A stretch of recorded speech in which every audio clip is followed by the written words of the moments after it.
Welcome to the My Favorite Girl Caregivers Corner podcast, where we bring inspiration, education, resources, hope, and strength to caregivers so you can keep going, keep pushing, keep loving, and by all means, keep caring.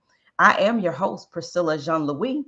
It's been a minute, but I'm excited to be back and kicking off season 3 of the podcast. And before I go any further, I ask that you go ahead and take a moment now to subscribe to the podcast on whichever platform you're listening on so you can receive the notifications whenever the next episode drops. Then do me a favor and go ahead and share it with your family and your friends so that we can get as many people as we can listening to the podcast. As I said, I'm excited to be back on. And tonight I have a special guest with me, or today, this episode of the podcast, have a special guest with me. As you all know, I am a caregiver for my 80-year-old mother and was also to my grandmother by love. And you all will hear a little bit more about her in the next coming weeks on another podcast. But I was also her caregiver before she passed away. And hard to believe, but it's been almost a year, just a few days short of a year since she passed away. But I have the honor of caring for my mom and had the honor of caring for her. And they both have Alzheimer's. My mom is living with Alzheimer's now. My grandmother passed away with Alzheimer's. So, needless to say, those of you that know me and have been following my journey for a while, you all know that I am very passionate about Alzheimer's and very passionate about advocating for Alzheimer's. And so, on this episode, we're going to be talking about the 2023 Alzheimer's Rally in Tally. And so I have on tonight Jennifer Braisted, who is the Director of Government Affairs for the Alzheimer's Association, state of Florida. She's been with the Alzheimer's Association since 2015. And in her position, she works with the state legislatures and state agencies to advance Alzheimer's policies. Ms. Braisted also works to research and develop policy solutions to create dementia-capable states that help the 580,000 Floridians living with Alzheimer's and their caregivers.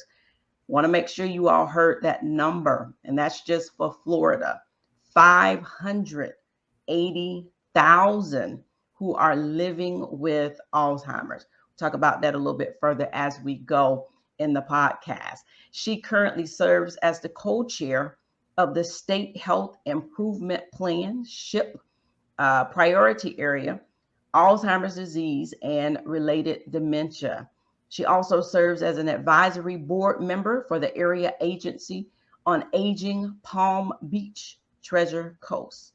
And prior to working at the Alzheimer's Association, Jennifer worked as a political consultant and began her career working on Capitol Hill. So I want to take this moment and welcome Jennifer. Jennifer, thank you so very much for agreeing to be on here with me today. Welcome to the podcast. Thank you so much, Priscilla. I am so honored to be here and to be kicking off season 3 with you. It's a real honor.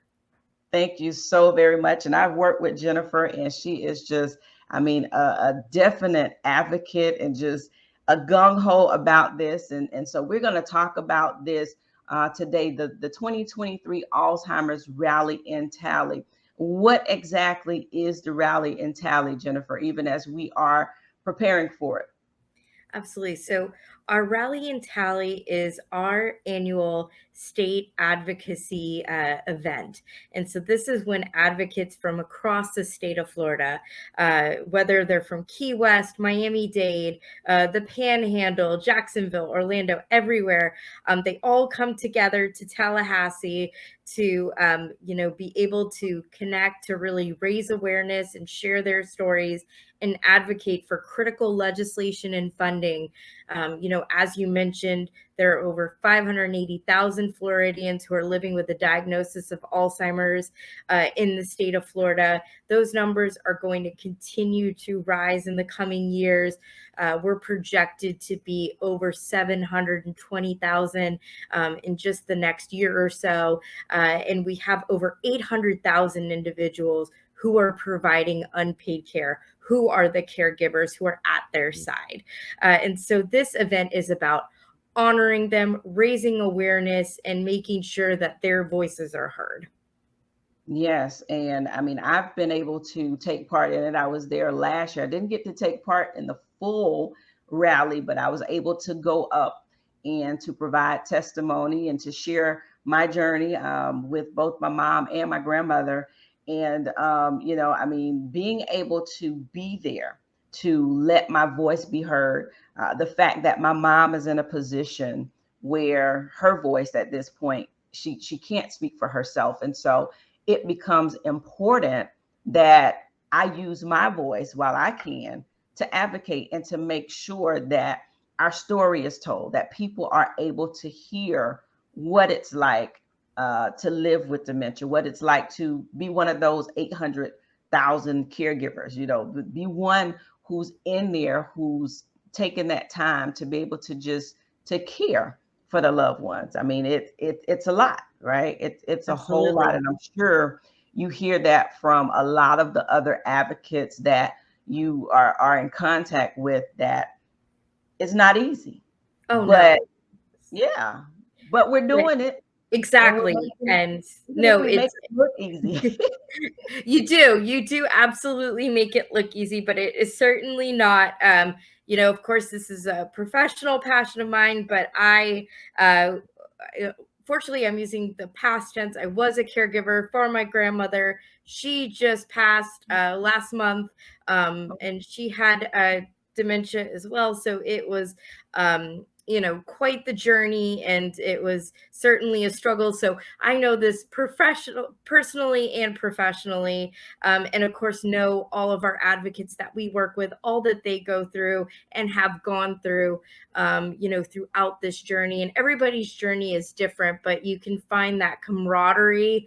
And that's one thing when talking about Rally. Of course, it's about using your voice with legislators. But another thing that's always so important to advocates is they get to meet their fellow advocates and meet their fellow comrades and be able to kind of swap stories and really share and get that opportunity to make those connections, where you might not necessarily have that opportunity throughout your day-to-day life. And so that's another wonderful aspect about Rally that I really treasure, is seeing the connections and friendships that are made with our advocates. Right. And that is so important because there's so many people. That's why I wish that every caregiver in Florida, every person that's living with it and can make it, I wish that they could, because there's so many who feel like they're in this thing by themselves. They're in over their head. And so being able to come together with other people who are right there on the same journey, like you said, I often say we may be on different roads, but it's the same journey. You may be over here on this street, I may be on the other one, but we're on the same journey. And so when we can all come together, there's nothing like it, because there's a strength, I think, that comes when you're able to share your story and other people can relate to that story that you're sharing, and be able to, there may be some tips and some tidbits that you can give to each Of other course, yeah. when you meet. And and like you said, building those relationships that become lifelong relationships, out of just being at Rally, out of just being able to connect with other people who are right there where you are. And so, that's one of the reasons why I wanted to have this particular episode, because I want people to understand what Rally is about, the importance of it, and what it means to just everybody coming together and, making your voice heard, building those relationships. And so I'm looking forward to it. I am absolutely looking forward to it. I took off this year so that I can take part in all of it. And so Rally is February 7th and 8th. It is February 7th and 8th. And if you want, I could kind of talk a little bit more logistically about what the kind of event looks like, kind of step by Absolutely. step. Because, you hear kind of, but what does that entail and what is that all about? And so this is actually going to be, we're actually going to have people from across the state. We're going to have a charter bus. So it's going to be the first time since the pandemic that we're really going to have a large group of people congregating at the Capitol. So it's really going to be a sight to see, and it's a wonderful opportunity if you haven't been involved yet. But just to give you a brief kind of landscape of the events, we kick off on Tuesday, February 7th. And it's going to be around 5:30. We're going to meet in the steps of the historical Capitol, and we'll be hosting a lighting ceremony and press conference where the old historic Capitol will turn purple. It's a beautiful event. If you haven't seen it in person, you may have seen pictures. I know that we have a slight photo of it here. And it's quite the sight to see. And you can hear from our legislative champions and other policymakers and leaders in Tallahassee who are really helping us move the needle forward. After that, we actually host a dinner that's going to be for all advocates across the state. So again, this is a great opportunity to network and meet your fellow advocates and really just have a great night to kind of relax, get to know each other, and form that bond and that camaraderie. And then the next day, we do a training in the morning in the old Senate chamber. And then we assign individuals to be in groups with your fellow advocates from your geographic location. And then you will all get a set of meetings throughout the day with your legislators in your community. And you'll have the opportunity to meet with them and their staff throughout the day on February 8th. And share your stories and advocate for some of the priorities that we are working on for this upcoming session. That sounds great. Sounds great. So, hey, listen, if you're out there and you're listening, it is not too late for you to register to be a part of the 2023 Alzheimer's Rally in Tally. Again, that's February 7th and 8th. And to register, text Rally, RALLY 2023 to 52886. All right. Go ahead, do it now, and come join us. Come up here and meet your fellow caregivers, your fellow persons living with dementia, and let's just come together, rally, and get it done. Again, text Rally 2023 to 52886. And you can also contact Jennifer at jbraisted@alz.org. And contact her if you have any additional information. Now, Jennifer, you mentioned the bus that would be coming. How can they, if they are in an area, where's the bus leaving from, and how can they get on the bus if they need to?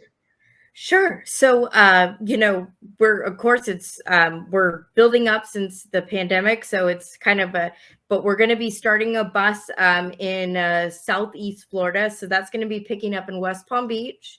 We're looking to do another stop that's probably going to be off the turnpike, just a little bit south of Ocala and maybe a little southwest of Orlando area. That's still, but if you're in that near vicinity and close to a turnpike service station, that's definitely a potential for you to be able to get on and hitch a ride on the bus. So there's definitely opportunities. If you do text the Rally 2023 to 52886, you'll see the registration application. And if you have any questions, you can reach out to me as well, and we can discuss your situation and how to try to accommodate and make that work for you. All right, sounds good. So hey, make the call, make the text, and come on up here with us to Tally. So one of the other things I want to discuss, Jennifer, is two things here. When it comes to advocacy and sharing the story, everybody's not as open to do that.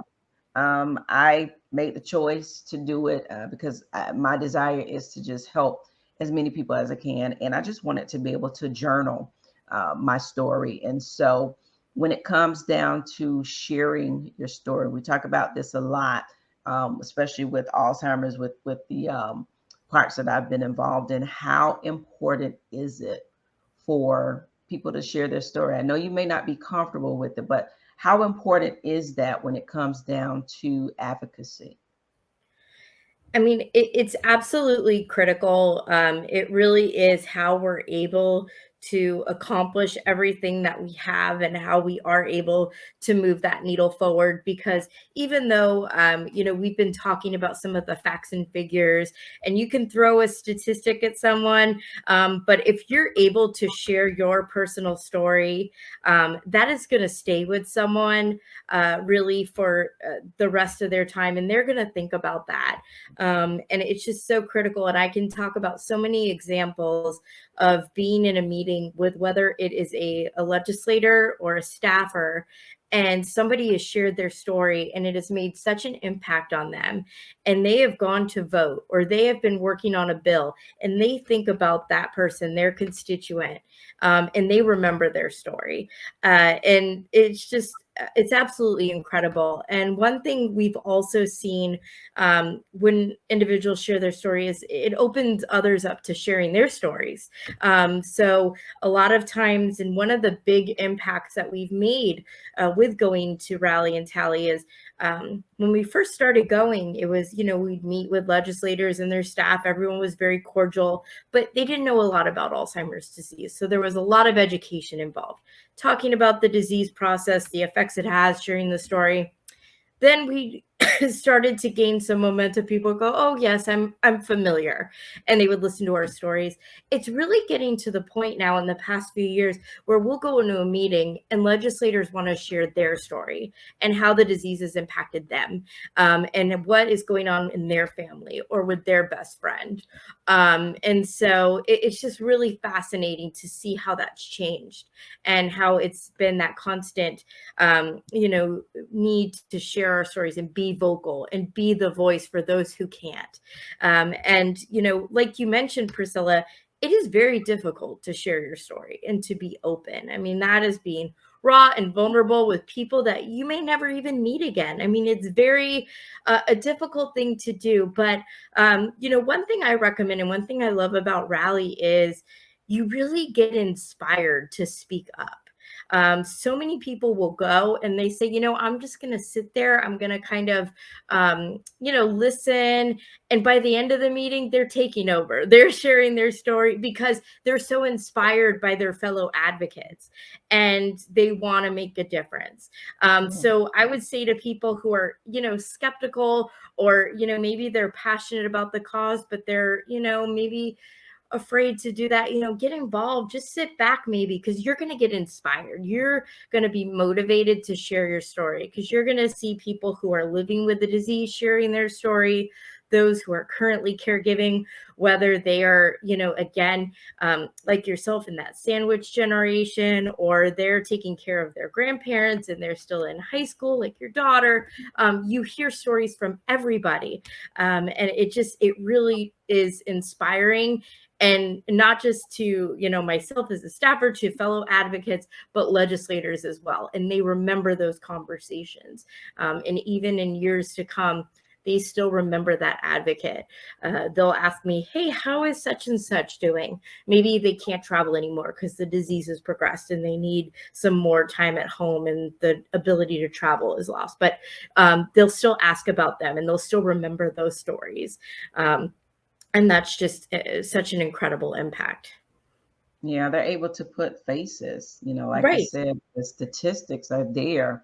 But if I can put a face with this, that means so much more. Like even with myself, I share my journey, but one of the things that I try not to ever do is to share things that would take away my mom's dignity. Right. And so I'm not going to share every single detail, but I share enough that people understand what this looks like. When I started my journey, especially in sharing on social media, it was really just my what I coined to be mama moments, and those things that were just funny, And what I found is that people literally kind of wait for them, because they would just be things that my mom would say that would just be funny. And then as it continued to progress and those things started happening, I still call them mama moments, but I put, a parentheses there to say the not so funny moments. And I would share parts of whatever that was that happened that wasn't funny. But this is also a part of what living with this disease looks like. And so that's kind of what I do with it. But like even for me, um, you know, I was thinking about it even on last night and just how much this disease has just wreaked havoc in my family. You're talking about my mom's side, both her parents, my grandmother that passed away, that's my grandmother. I say my grandmother by love. She wasn't blood, but she was my grandmother by love. And so, but my mom's parents, both of them had it. I have two aunts, which were both of her sisters. They both live with it and have both since passed away within the last 2 years. One of them passed away earlier this year, one passed away last year. And I also have two uncles, her two brothers, who are living with it now. And so that's a whole lot, right? And so with me being familiar with it because I've seen it all my life, I just didn't understand what it was until my mom was diagnosed. And that's what caused me to start researching and start looking at this thing a whole lot closer. And that's even how I connected with the Alzheimer's Association, just doing research and found you all. And, you all have been such a blessing to me. And just with the materials, I'm on the website, I'm looking, all of that. And so when I find out about Rally, if I'm needed in any way, I'm there because this is important to me. And so, being there to just be there in presence, let that voice be heard, advocating is so important to me. And so, again, I'm going to keep throwing this out there. If you're here in Florida, I want to see you at the rally. I'm going to be there. Jennifer's going to be there. So many other advocates are going to be there. And we would love to see you there as well. And so the other thing that we want to look at when we talk about rally or when we talk about Alzheimer's and just what it looks like here in the state of Florida, that number that we mentioned earlier. There's so many priorities that, we're working on. You all there in your positions, putting that out there, these state priorities. So we're into a brand new year. Yes. 2022, we did see some strides in some of the priorities from last year. If I read it correctly, the Ready Act. Yes. Is one of the priorities, and that is the ramping up education of Alzheimer's and dementia for you. That's what Ready, the acronym, is. And so that was one that was passed last year.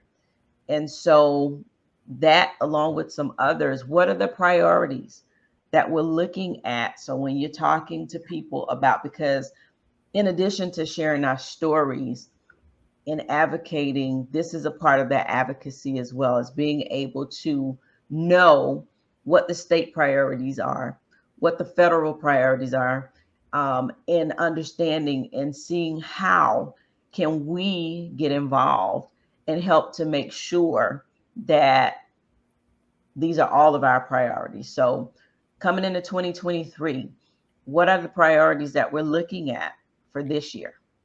Absolutely. And before I dive into that, I just talking about the Ready Act, that is an example of advocacy in action. Because if it wasn't for all of our advocates using their voices, whether they were in Tallahassee, making calls, sending emails, utilizing social media, we wouldn't have seen passage of that.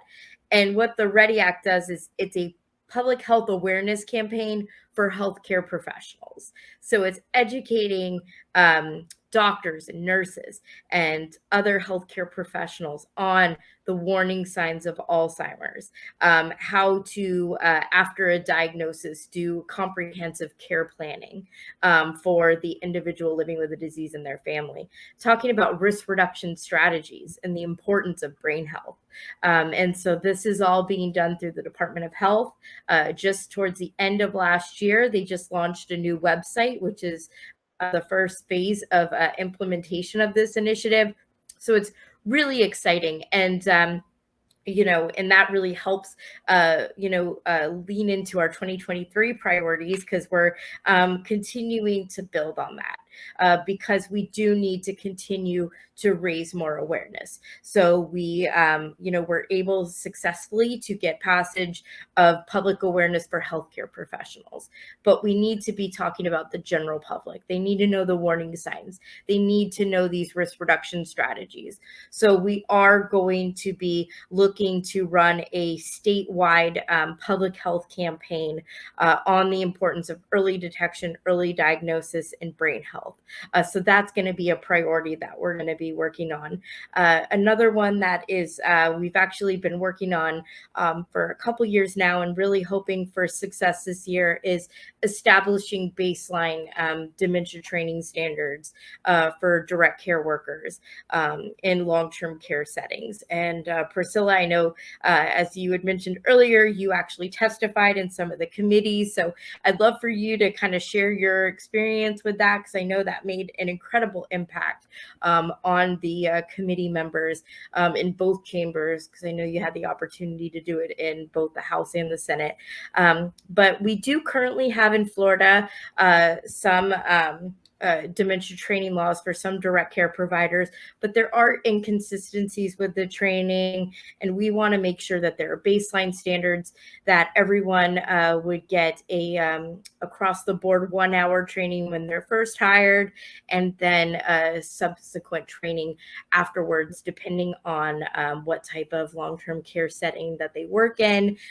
This would also include new long-term care providers that currently are not providing training.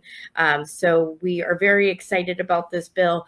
We know it's how critical dementia, quality dementia care is, and that direct care workers are the cornerstone of providing quality care for those living with dementia.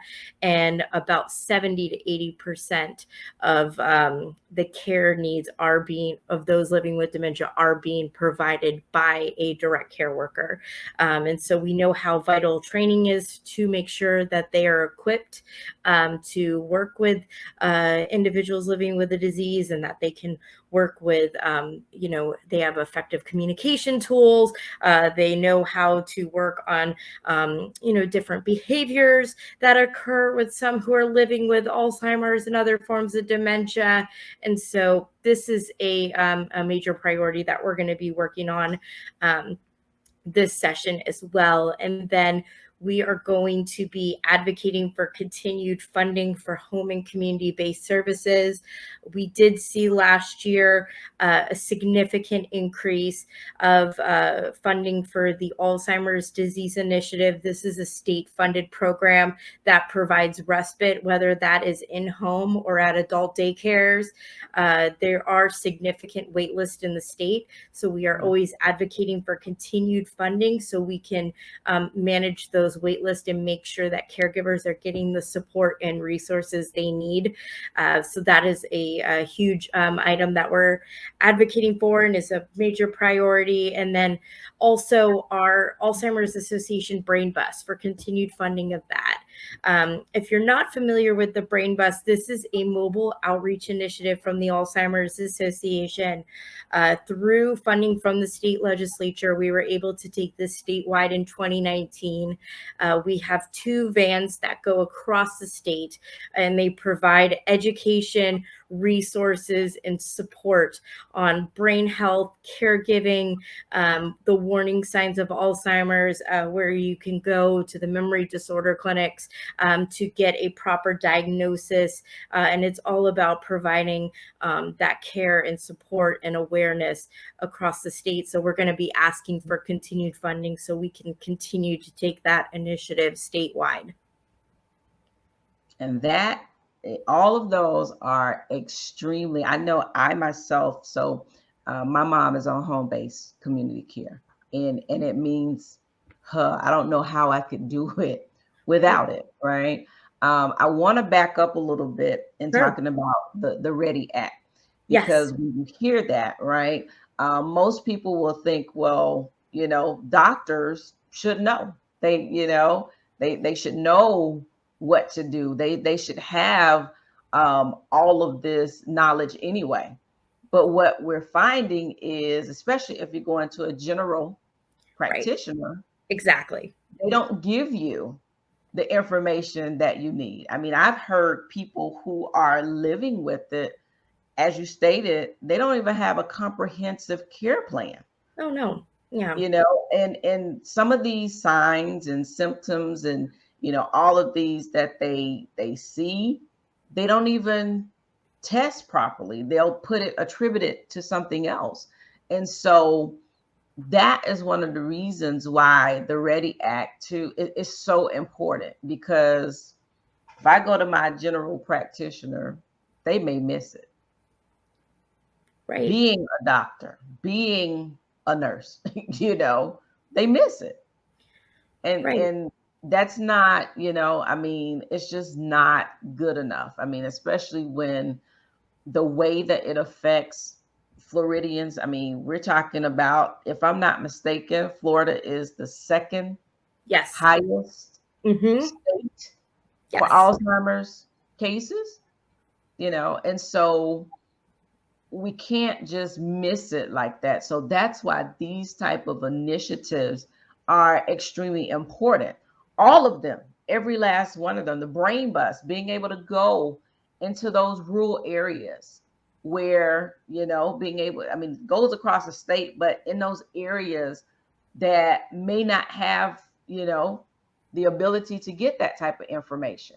Right. And so, every one of these initiatives that you stated, these priorities are important. And so when we hear about them, even those that are listening to the podcast, how can we get involved with the priority? How do we get involved and make sure that these are not just, something that's being read off paper? We want to make sure that they happen. Yes. Yes. And, that's why your voice is so critical, because, you're helping move the needle forward in Florida. You truly are. And so, of course, with Rally coming up, that is a wonderful opportunity to get out there. But listen, we understand some have to work. You may be a caregiver yourself and you cannot get the respite you need to be able to come to Tallahassee. We understand that. There's many ways that you can get involved. There is my contact information. You can always reach out.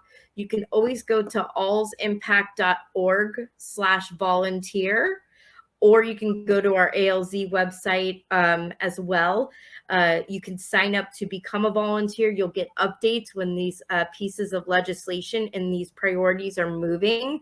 We have action alerts that come in via email or via text, and it can take you less than 2 minutes to fill out a form, and it'll generate an email to your representative or give them a phone call.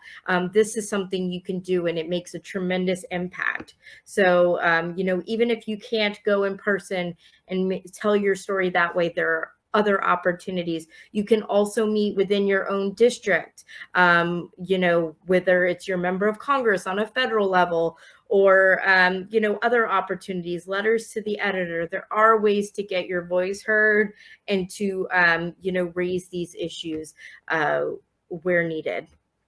Yep. And that's what I was getting at, being able to shoot those emails out, Yes. Being able to do whatever you can, as you stated, to move that needle forward. That is what we need. And hey, want to say this as well, because I know everybody that's listening to the podcast, you may not be a caregiver, you may not be affected directly by Alzheimer's, but that doesn't mean that you cannot get involved, and be that voice as well for those who you may know, and as it happens with just about anything, it may not be you today, but it doesn't mean that it won't be you tomorrow. And so a lot of this as well, we have to make sure that we are moving it forward, not just for our family members, not just for those that are living with it now, but even our future generations. The whole vision behind the Alzheimer's Association is a world without Alzheimer's,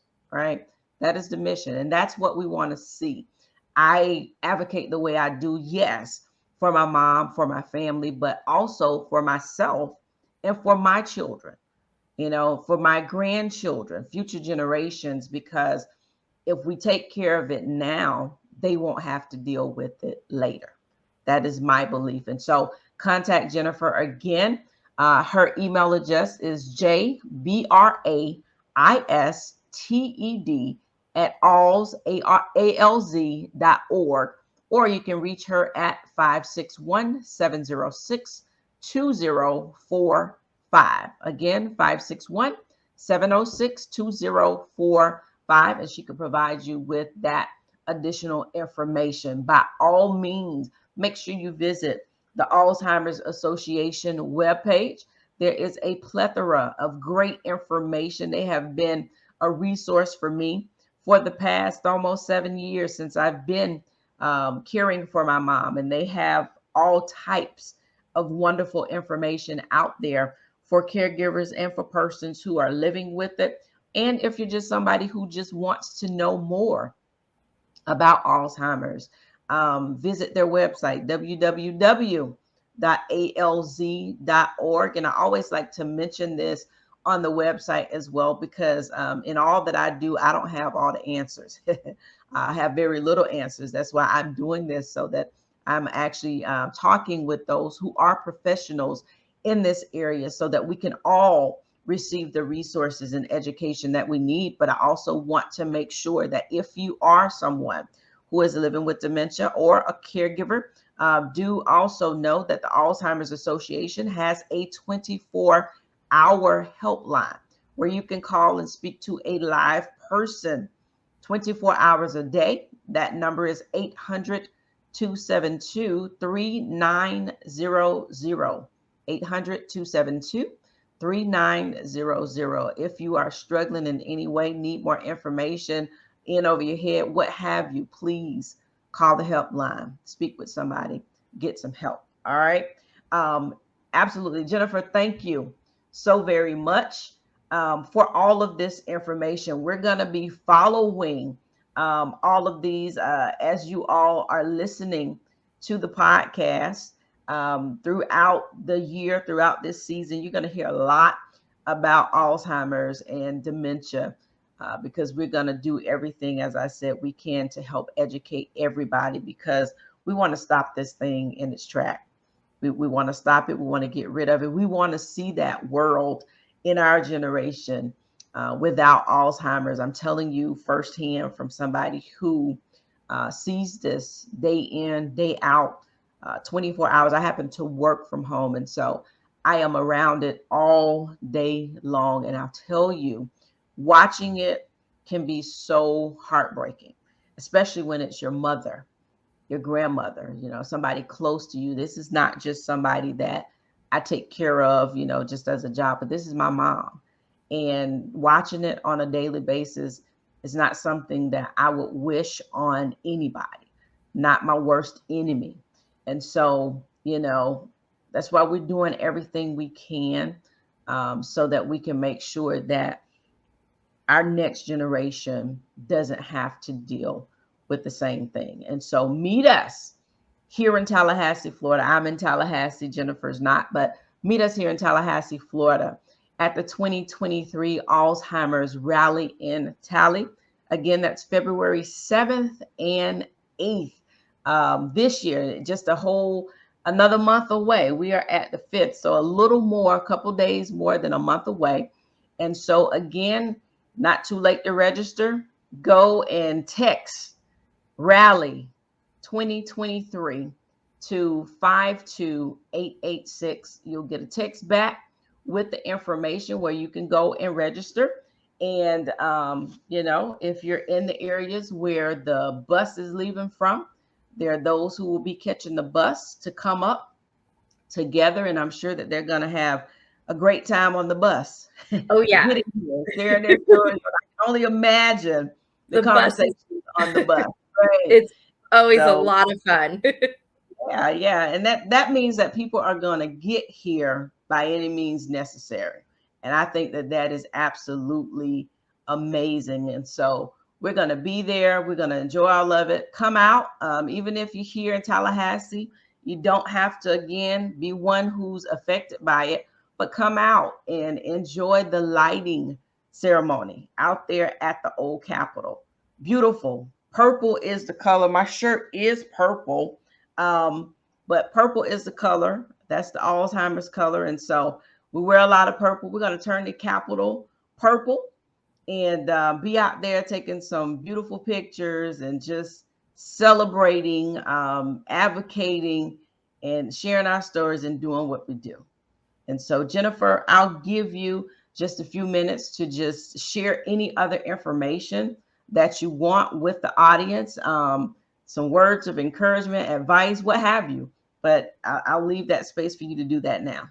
Sure. I appreciate that. And again, I just want to thank you so much for giving me this opportunity on your incredible platform, and just thanking you for all you do. I know all you have gone throughout your journey with your grandmother and your mother. And I'm in such awe of you, and I just respect you so much. And but really, when you meet all of our incredible caregivers across the state, and those who are living with the disease and who wake up every day and just keep using their voice, that's just so powerful. And that is why we're able to accomplish so much, and why there's still so much joy in the work that we do with this cause. And just for all of you who are sitting out there and want to make a difference and don't know how, this is such an opportunity, whether it's attending the rally or just getting involved with our advocacy efforts in a different way. We need you, and your voice matters. And anything you can do to help us is going to help us on these incredibly critical priorities. And I just appreciate all of you. And please continue to help us in this fight, because it is our goal is to be in a world without Alzheimer's, and that is our vision at the Alzheimer's Association. And it's something that I fight for every day. So it's just I do this to honor several family members, and unfortunately honoring my grandma as well. And I hope to see you all in Raleigh. And please contact me with any information or questions that you may have. Awesome. Thank you again. And hey, y'all, thank y'all so much for tuning in to this episode. We are excited. So we'll have another episode. Y'all stay tuned. Go ahead, subscribe, as I said earlier, so you can get the notifications when the next episode drops.